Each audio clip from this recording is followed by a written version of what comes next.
Thank you.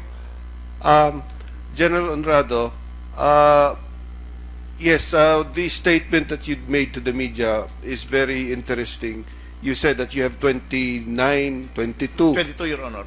agencies operating in the airport, but not all are under you or do not operate, do not report to you. Could you submit to this committee a list of all these agencies and a brief description, indicating also those that do not do not report to you directly? Will comply, Your Honor. Thank you. Thank you. The next one to have the floor is Senator Grace po. Ma'am, you have the floor. Maraming salamat po, Mr. Chair. Unang-una po, ako po ay nakikisimpatya sa ating mga biktima at humihingi rin po ng tawad sa inyong mga naranasan. Ako ay nagpapasalamat kay Attorney Acosta sapagkat nung mga araw po na nagkakaroon ng mga ganyang problema, kayo po naging mukha ng gobyerno na nagbibigay ng simpatya sa ating mga pasahero. Nais ko rin pasalamatan yung mga NGOs at si Ms. Ople na talagang tumutok dito sa mga individual na kaso na ito, na dapat sana talagang ang gobyerno at ang mismong mga namumuno sa NAIA ang nakialam upang masuri kung ano ba talaga nangyayari. Sa unang tanong ko po, kay Aling Gloria, kayo po ay nagbabalak na sana o kayo po ay pabalik na sana ng Hong Kong nung nangyari yan sa inyo? Opo, sir. Meron pa po ba kayong trabahong babalikan sa Hong Kong ngayon? Yan ang hindi ko po masagot, ma'am. Hindi niyo po masagot dahil sa mga nangyari sa inyo? Opo, ma'am. Nakakausap pa ba ninyo ang inyong employer doon sa Hong Kong? Isang beses lang po, ma'am. At anong sinabi sa inyo? Kailan kayo na kailangan bumalik doon? Sinabi ko na kung pwedeng makausap ko siya, sinabi niya sa 14, sabi niya po. Sa DOTC o kung anumang ahensya ang namamahala dito, sa mga aberyang nangyayaring ganyan, meron ba tayong indemnity o pwede man lang matulong sa kanila sapagkat nakita naman natin na naaberya at nawalan sila ng kabuhayan dun sa mga panahon na yon? Sino po ang pwedeng sumagot? Kasi normally, General Manager Honrado, kung ang airline ang nagkakaroon ng kasalanan, nagdelay ang flight, meron na po tayo ngayong sinasabi na dapat ay bayaran nila yung pagkain o yung tinitirhan, palitan yung mga nawawala. Ano po kung ang airport naman po ang nagkulang, ano naman po ang inyong ibinibigay sa mga katulad nila? Your Honor, I don't know of any provisions in the budget or any COA allowances for that purpose. Siguro dapat isipin natin yon sapagkat kung ang mga airline ay may serbisyong ginagawa, negosyo rin nila yan. Ganyan din naman ang airport. Serbisyo ninyo, pero kayo ay kumukolekta rin ng fees. Kaya dapat ay meron kayo, pag merong naaberya dahil sa pagkukulang natin ninyo sa airport, ay dapat bigyan rin ng kasuklian yon. Yun pong isang bagay. So, Ma'am Gloria, kayo po ay na-detain ng isang araw, hindi po ba? Isang gabi? 2 gabi po. 2 gabi. Kayo po ba ipinakain naman nila? Hindi po. Sarili ko po. Anong ibig niyo sabihin? Nandun kayo, hindi man lang kayo inalok na kumain na ba kayo, bibila namin kayo ng pagkain o ano, wala? Wala po. Ano pong ginawa niya? Nagpabili kayo ng pagkain sa kanila? Noon na-detain po ako ng October 25 po, wala akong kain po. Kumain lang po ako noong dumating yung anak ko kinabukasan po. Kahit tubig. Ako po humihingi talaga ng paumanhin sa inyo. Sa ngalan na rin nila na dapat ay ginawa nila yon, man lang na meron silang malasakit. Sino po, meron ba kayong nakita sa kanila, ni isa man lang sa kanila na humarap sa inyo para kausapin kayo? Siguro si General Honrado na humarap ba sa inyo? Ngayon ko po lang nakita po. Si Yusek Rolando Recomono. Hindi po. So ito yung head ng security group. Wala, hindi niyo po sila nakita. Hindi ko po nakita doon sa na-detainan ko po. Talagang itong nakakalungkot at nakakadismaya. Kahit man lang sa ibang lugar, ano bang klaseng bansa ang ating bansa? Ito naman, kaya naman natin siguro magpakain sa mga ganito na pinaghihinalaan pa lang. Kung yung mga preso nga pinapakain natin, sila pa kaya? Pangalawang tanong, meron po kasi Executive Order number 311 ng 2004. Ito yung sinasabi natin na yung Office ng Transportation Security ay magiging single authority for the transportation system in the country. Ngayon, ang sinasabi dito, ang magiging head nitong OTS na ito ay ang airport manager, ang chairman, at ang vice chairman, secretary ng DOTC ang chairman, ang secretary ng DILG ang vice chairman, at yung general manager ng NAIA member. Pero itong grupong ito ay dapat nagmi-meeting regularly sapagkat ang inyong responsibilidad ay para gumawa ng manual para sa security, i-assess ang training ng inyong personnel, etc. Ang dinig po namin ay magmula nung 2012, hindi pa raw kayo nagmi-meeting dito na magkakasama. Totoo ba ito o hindi? To ma'am, we have not convened the NCASC, and as a offshoot of what's happening now, and likewise the modifications that we need in order to amend the to review again the executive order, the very mandate of OTS. We are convening the council, Your Honor. You haven't met, so you haven't convened, right, Secretary? Yes, Your Honor. So you're not convening, you're just actually convening. When you were interviewed, you were actually asked about the situation and you said that it was blown out of proportion. So you consider this a minor problem? No, Your Honor. I consider it a very major problem. In fact, in our statement then, we presented statistics, but in that very press con, I emphasized that a single OFW who is unjustly charged, who has been planted evidence, who has been extorted upon and exploited, deserves full government attention. And if she's aggrieved, it's really an injustice, Your Honor. Well, it's nice to hear that from you, sir, but I think that actions again speak louder than words. And if you feel that, I think that you should have yourself personally gone down and actually met with them and tried to find out, well, perhaps you're very busy, but my point is, if this is the head of the security group, this OTS, and you haven't convened, how did you get daily updates, or at least updates on the situation, the training of personnel, the evaluation, the composition, etc.? Who is briefing you? Your Honor, the organization that you were describing is not the Office of Transportation Security. That is the National Civil Aviation Security Council. The office head of is OTS, hereby designated as the single authority for the transportation system, the civil aviation. Yeah. the head of the Office of Transportation Security is Undersecretary Recomono. He manages the office on a daily basis. He supervises directly the X-ray scanners, and on a day-to-day basis, he is in charge of the office, Your Honor. So this National Aviation Security Committee is the one that has not met, but you are actually supposed to be the chairman of this committee, of which OTS is under. Is that how you're interpreting this? No, the council is the organization we're describing. OTS role in that council is the secretariat.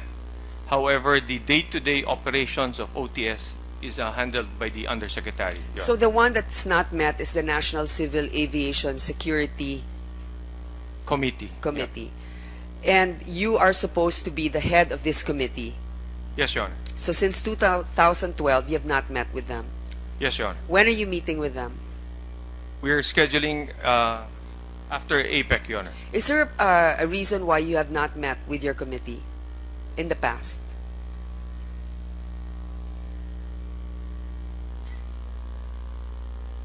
Sir, I don't think you need somebody to tell you what your reasons are for not meeting with your committee. Well, it is convened if there's a compelling reason to do so.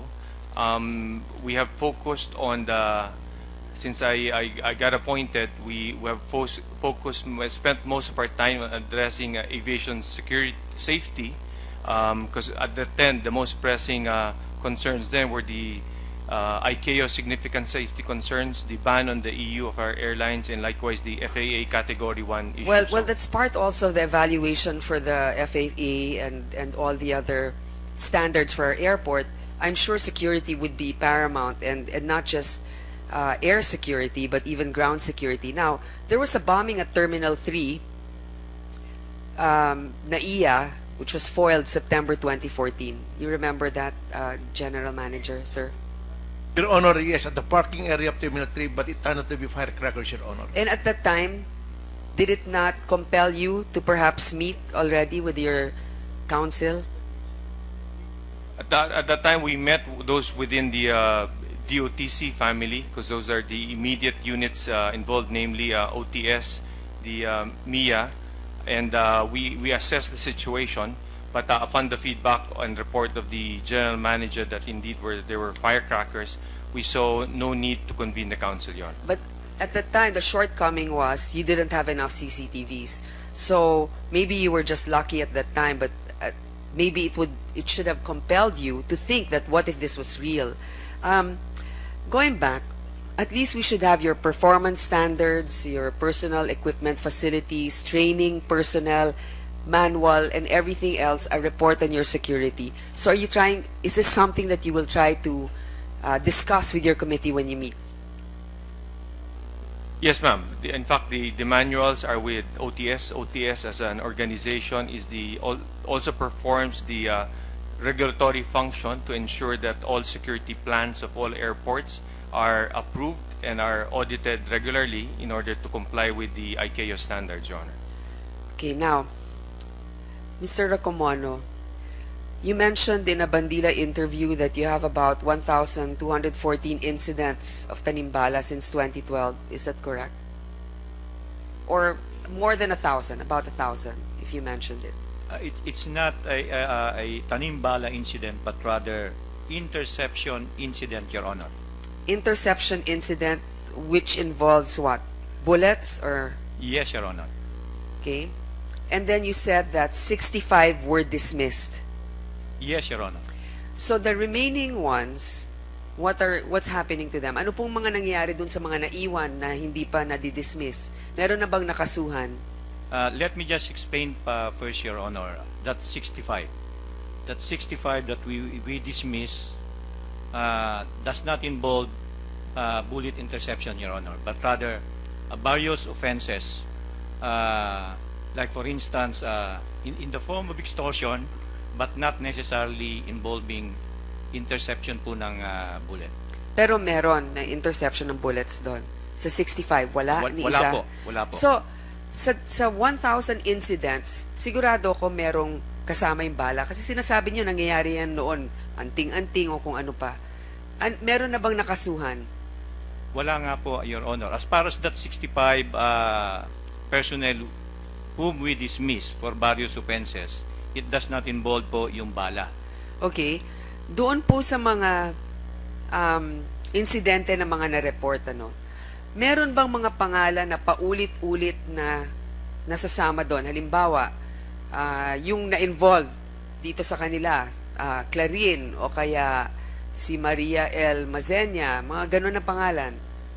Actually po ngayon, pinag-uusapan namin ng Aviation Security Group po, yung aming records, kasi kami po yung may records once there is an interception incident as far as bullet is concerned. Sinasabi po namin sa kanila, kasi tine-turn over po yung yung nai-intercept na bullet sa law enforcement. In this case po, yung Aviation Security Group. Okay, pinag-uusapan po namin, yung tama po yung inadmit namin po yon, yung tingnan nga natin if there is a pattern as far as So, personnel. hindi pa ninyo nahahanap yung pattern, pero hinahanap ninyo ngayon. Hinahanap po namin yung, kasi nga po, let me just explain as far as that particular record is concerned. Ang objective po ng OTS as far as that record is concerned is really to review, examine, assess. Yung po mga ito po kasi ang tawag namin po dito, as far as bullet is concerned, these are obvious threat to an aircraft. So hindi po namin talaga ito pinapayagan na makapasok po sa loob ng aircraft. And this is in accordance po sa piniprescribe na mga prohibited items ng ICAO po. Oo Yun nga ang po, pero pinapa- okay, balik tayo po. Kailangan nagko-cross-check kayo ngayon. Kung merong mga nasamang pangalan, kahit na sabihin mong hindi sila nahulihan na may kasalanan sila, pero paulit-ulit na nababanggit ang pangalan nila. Maaaring dahil dun sila nakapost sa posisyon na yon na nag-x-ray, kaya nandun yung pangalan nila. Pero siguro, tignan natin mabuti kung merong mga common denominator sa lahat ng ito. Kailan po natin makukuha yan sa inyo? sisikapin po namin, kasi yung record po kasi namin talaga is not really intended para dyan po. Ulitin ko lang po, yung record po namin is really to assess on whether the So occurrence... who would have the records on the actual involvement of personnel? I mean, if it's for the safety, you should also have the background of the people who were involved. Otherwise, how can you pinpoint the problem? As you mentioned in a show, in a news show, you also said that you suspect na may syndicat. Tinanong ka, sa tingin mo ba may sindikato? Sabi mo, it's possible. Totoo po yun? Tama po yun. It's Okay. possible po. So, paano natin ma-assess kung meron nga? Ito nga po yun, because we have the record as far as interception incident reports. Nagko-collaborate po kami ng Aviation Security Group kung merong ng pattern. Pattern kasi sila po yung nag-i-inquest, and then tingnan po natin kung merong kang tao na palaging yun na lang, at kung kami naman ay merong tao din Opo. na nai-involve dun sa po sa nai-involve dun sa sa pag-check. Alam niyo po, sa tingin ko, Aling Gloria, yung inyo pong karanasan, ang talagang nagtulak sa kanila na mabuksan yung mata namin na nangyayari na ito ng ilang taon. Kasi po, kung nakikita niyong ganyan na maari palang may sindikato, bakit ngayon lang natin iniisip na i-recommendang pag-aralan yan kung matagal nang nangyayari? Kayo po yung head ng security. Bakit hindi po ninyo naisip na noon pa? Tingnan nga natin, baka may pattern dito ng mga sindikato. Ulitin ko lang po, yung record kasing yun is really for establishing a pattern as far as yung pong occurrence ng ng obvious threat. In this case po kasi, ito po yung kasi minamandate ng ICAO na wala po sanang makapasok na obvious threat sa loob ng eroplano. Okay, Ngayon, I understand, sir. Now, your concern is for the standards imposed on us in terms of security. But when it comes to actual investigations of, let's say, corruption of officials in the airport, who is in charge of that? General manager, meron po ba kayong internal affairs sa airport?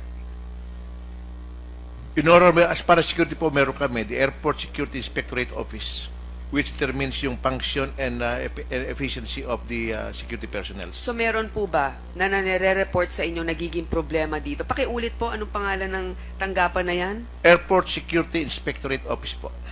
Airport Security, okay, Inspectorate Office. Inspectorate Office. Nandito po ba? Wala po, Your Honor. Pwede bang mag-submit kayo ng report kung meron kayo tungkol sa tanimbala o kung anumang mga nasususpetsahan ninyo? As para sa suspension po ng personnel, wala po. Ang trabaho po nila is look at the procedures kung may nagkukulang. And normally, we give them a daily report po. So kung may nagkukulang sa procedure, naiimbestigahan rin ba nila yung, kunyari, na meron silang suspetsa na may ginagawang mali? We submit the report to the OTS po. So meron naman. Pero kayo nahuli, meron po. nangingikil o Everyday po. nag-extort. Yes. Pakitignan lang po, baka meron namang report na dati dun sa tanimbala. We'll do that, ma'am. Okay. Next is, naiya lang ba nagkakaroon ng tanimbala? O saang airports pa po nangyayari ito? Kayo po, Yusek Racumono? Sa ibang party po, hindi po lahat ng airports. Depende po yan. Meron po kaming record and we can submit that to the committee po. As far as ito po yung mga incident reports po. So sabihin niyo po sa akin at the top of your head, aside from naiya, saan pa po? Clarification for Your Honor. Yung tanimbala, hindi lang sa naiya nangyayari. Saan pang airports? Ulitin ko lang po, yung record po kasi namin is really not tanimbala. It's really incident report involving yung bullet. Oh, Yung okay. bala po. So kung meron po na may bala na nakitaan, saan po? Sa lahat naman ng airport natin merong mga ganito? Hindi po lahat ng airport. May mga mangilan-ngilan po. Although ang karamihan po is nasa NAIA. Sa NAIA. Oo, kasi just by the sheer number, talagang doon mas maraming dumadaan. Ngayon, for the one that was detained also from the White family, you were detained for how many days? 6 days and 5 nights, ma'am. In the 6 days and 5 nights, did they take care of you? Did they give you meals? They did, yes. They did. The airport authorities did. Yes, ma'am. Sa kanya naman meron. Pero sa ating sariling OFW, wala. Wala po. Or is it ma'am, Miss Zoleta, meron po kayong gustong idagdag? O baka ikaw nagbibigay noon, nakala lang niya galing sa airport. Meron po siyang baon na pera, so umorder po siya ng pagkain. Pero ang ibig niya daw pong sabihin, in-offer naman po siya na kung gusto niya kumain, pero hindi daw po niya kinain, pero may offer po sa kanya. Okay. Inofferan siya kung gusto niyang kumain. Apa. So you were asked if you wanted to eat, but it was actually you who purchased for your food. Okay. That's just being clear.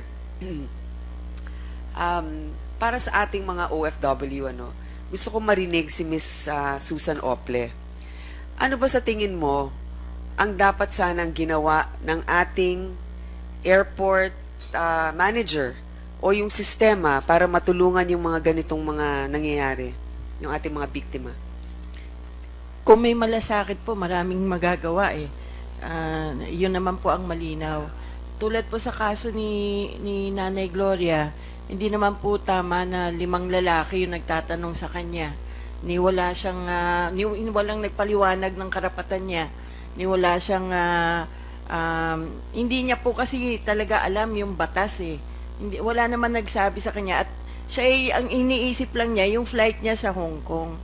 So sa tingin ko po, kung meron lang din sanang coordination at the start, may OWA desk po doon, may POEA desk po doon. Ang hindi ko po maintindihan, kung alam nila na OFW yung involved, bakit hindi hiningan ng tulong din yung OWA at yung POEA? Total nandun na rin naman sa terminal para meron din namang umaagapay unless may ibang motibo na involved.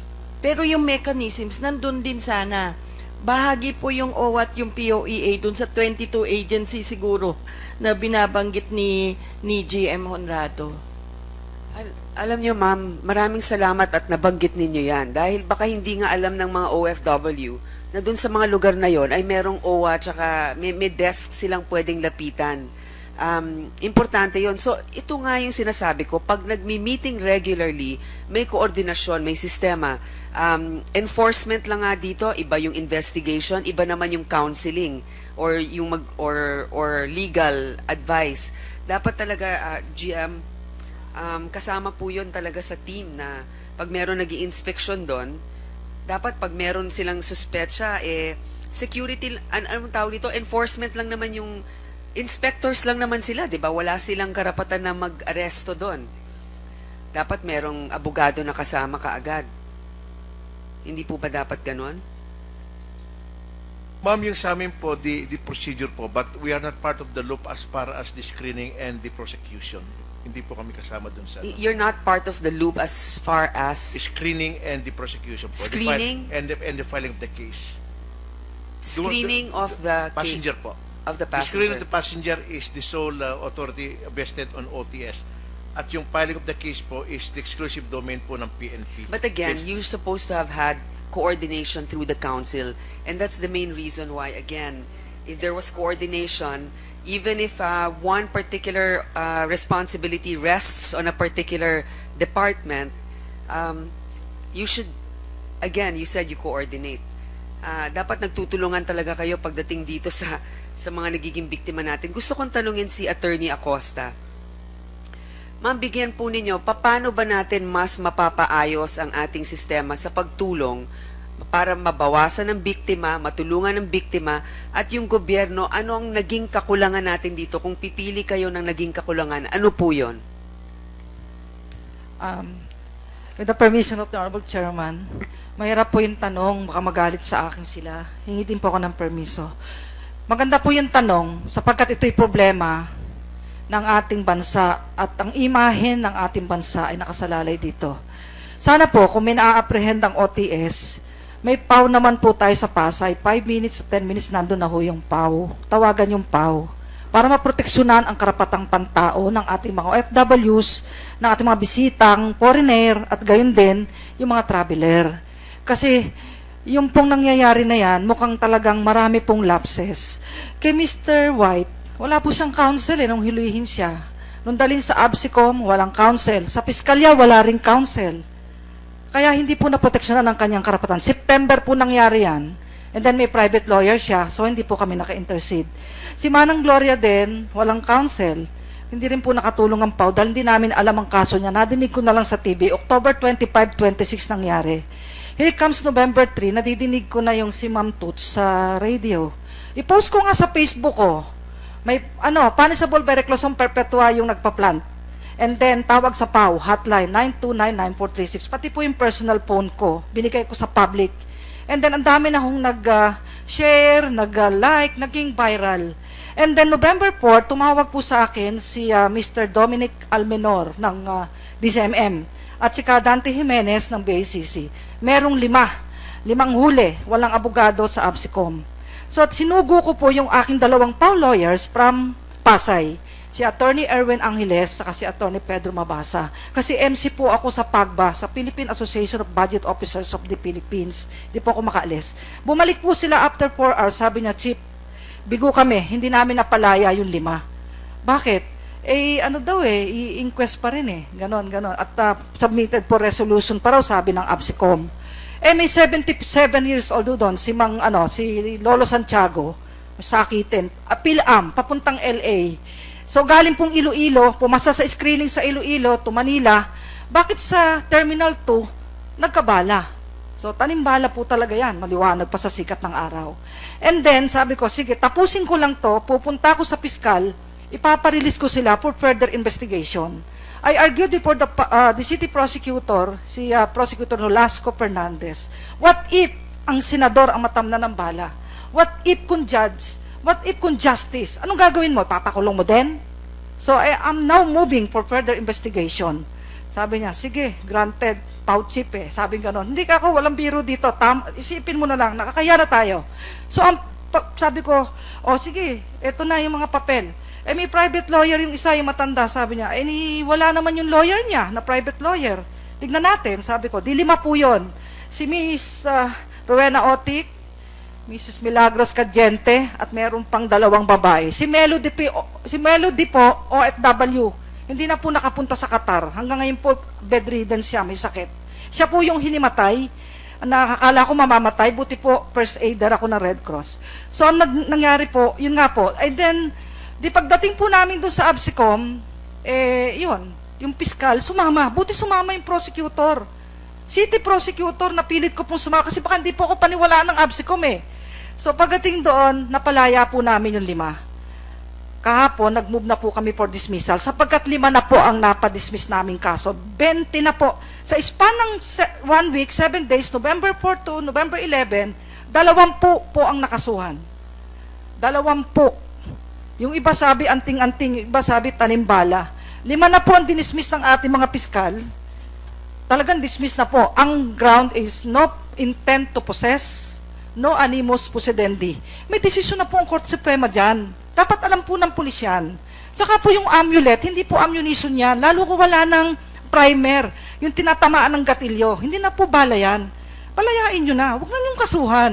Kaya po kahapon, may 2 na naman po. Dadali na sana sa piskalya.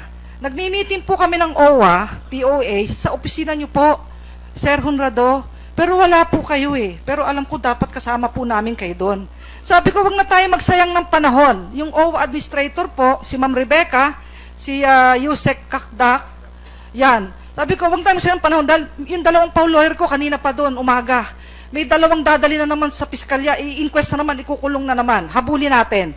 So, yung pong taga-ABSICOM na nandoon, kaklase nung isang escort ko. So, pinakiusapan ko, tawagan mo yung ABSICOM, wag mo nandalin. Magmo-motion ako dun sa ABSICOM. Buti wala na si Colonel Layog, inalis niya yata, sir. Nawala na yata yun. Pumalit si Colonel Samala. Ang dami pong media doon. Sabi ko, I am moving for the dismissal of the cases of these 2 OFWs, patbunong papuntang Taiwan. Ayan, hindi makakasakay. Paano yan? Mawalan ng trabaho.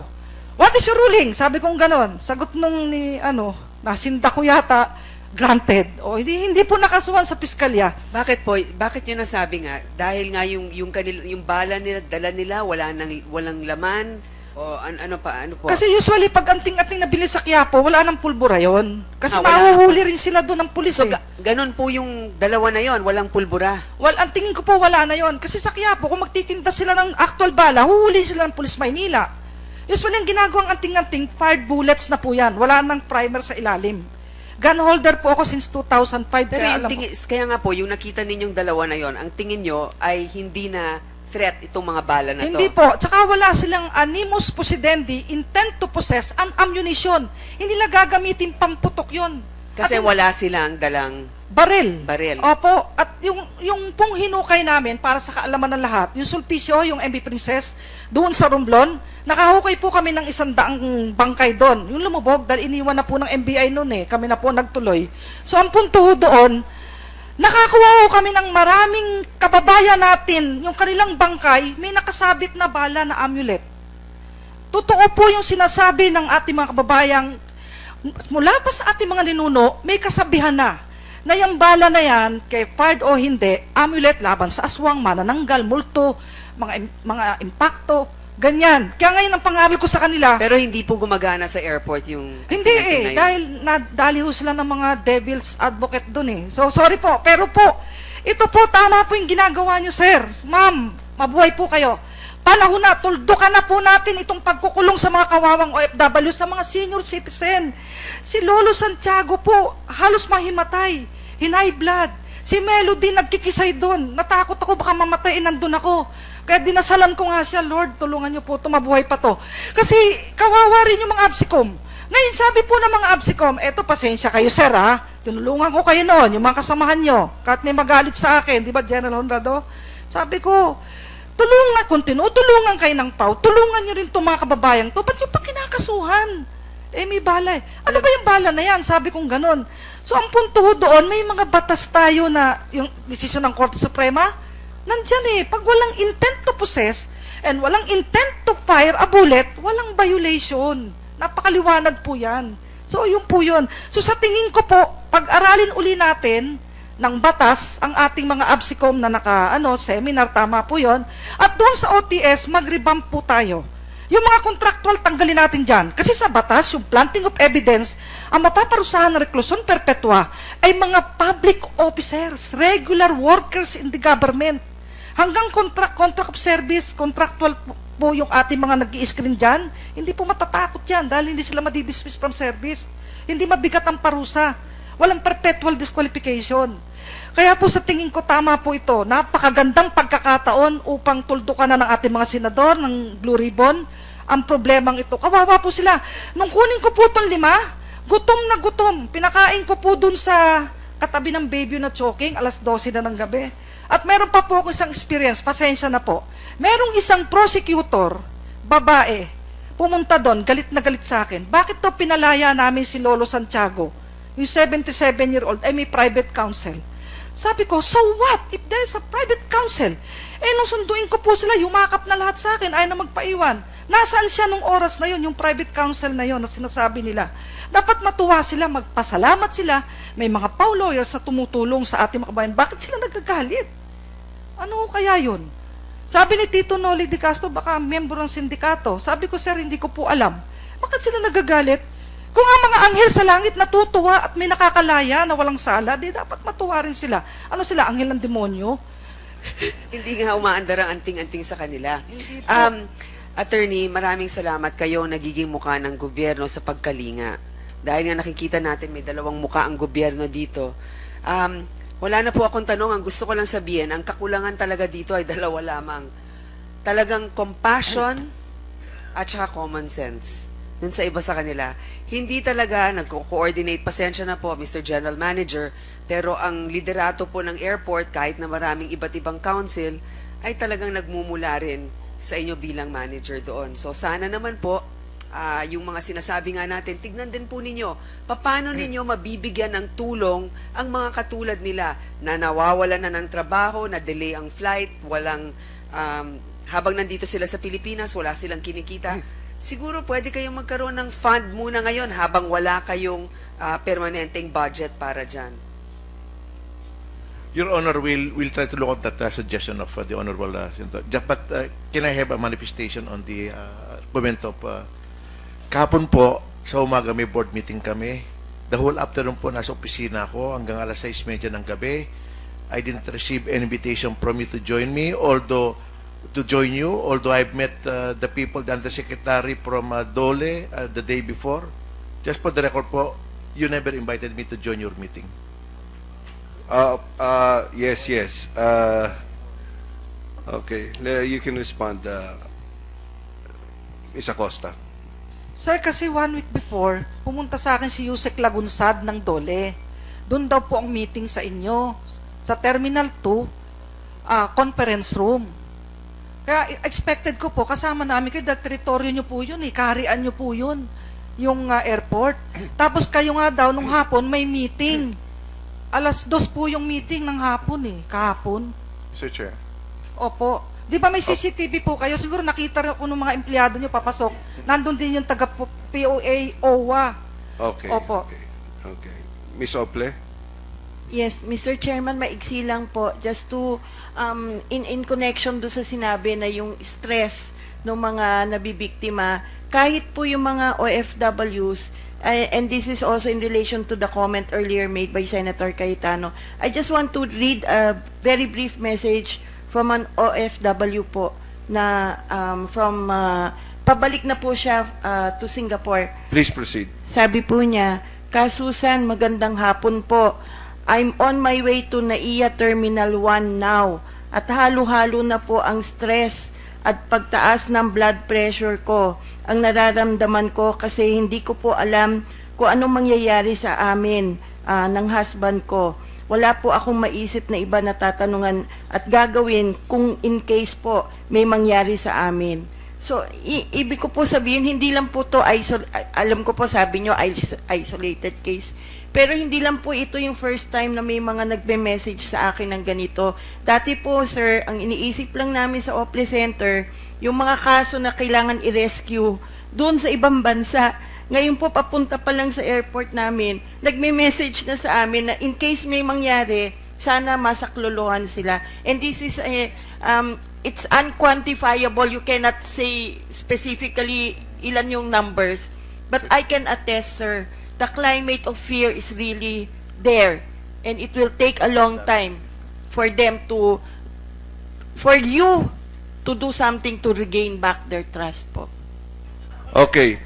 I think it's very clear that it's because of these hearings, these issues are coming out at klaro talaga, gentlemen, na merong takot na nararamdaman ng mga kababayan natin, either takot pagpupuntang airport or galit kung hindi sila pupuntang airport.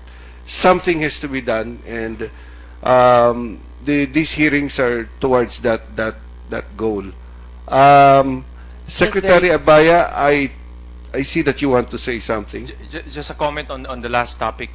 We are coordinating with OWA and POA, and we want to enter in a MOA, although belatedly, alam kong medyo huli, naramdaman ko ito, but in order to further strengthen yung cooperation ho namin para mas aware kung baka hindi rin sila na-realize na meron silang katungkulan din sa mga ganitong mga issue. Ganun din, na-appreciate namin ang ginagawa ni Attorney Acosta at hinihiling ko nga mas maganda kung makapag-poster rin sila ng PAO mismo sa mga terminals mismo. Alam ko may kakulangan sila dahil Pasay po yan, but mas mararamdaman ng ating mga OFWs yung presensya ng gobyerno kapag ang PAO mismo ay nandun sa terminal. At tama-tama po ay packet na ho yung budget ho dito sa Senado. I'd gladly you carve out budget from the DOTC, transfer it to PAO to add more personnel and have their presence felt in the airport. Okay, so we have your permission to carve out from your budget, By Secretary. all means, Mr. Chair. Yeah. Thank you for your generosity, Secretary Abaya, as long as you're not going to raise any fees or from any of our other passengers any other way if we put another PAO desk in the airport. Absolutely not, ma'am. Because Okay, it I have your will be word. carved out from the DOTC budget, not from fees, Your And Honor. it will not suffer, the services will not suffer after that. Absolutely not, Your Honor. Well, you know, I don't think it's really, I mean, honestly, I don't think it's really your position to just say that if you already submitted your budget. We can probably find a way to help PAO do that. But with all the problems confronting the DOTC now, after we approved your budget last year, you raised the fees of the MRT, and now you're saying that you're willing to carve out some budget from the DOTC.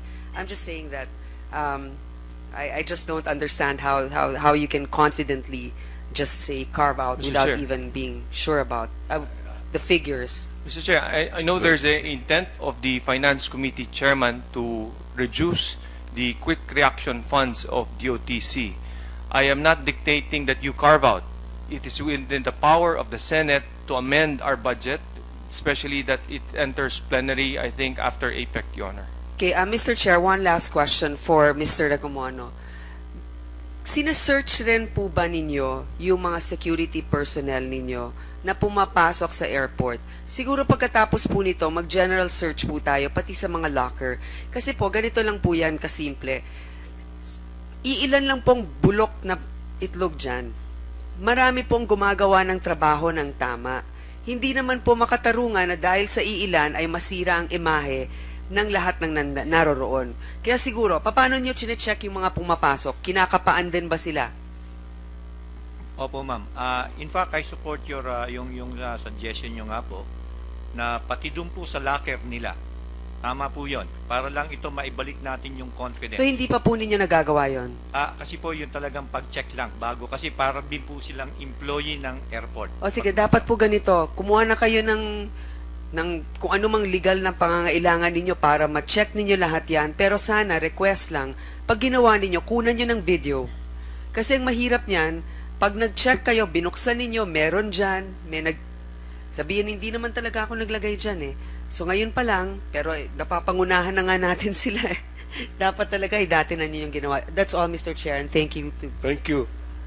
Before I turn over the floor to Senator Cayetano, I'd like to appeal, lalong-lalo na sa ABSICOM natin, sapagkat base sa mga mga nagtestigo, doon pumapadpad sa inyo at doon tumatagal. At I'm appealing that you should have more compassion for the OFWs, lalong-lalo na yung mga experience ng iba, hindi daw pinapakain, hindi ni ho ni ha, ni walang nag-offer sa kanila. Pati yung mga basic rights, yung karapatan, hindi na-explain sa kanila. So I think you have to review your procedures and reorient your personnel, lalong-lalo na bigyan ng pagmamalasakit sa ating mga OFWs.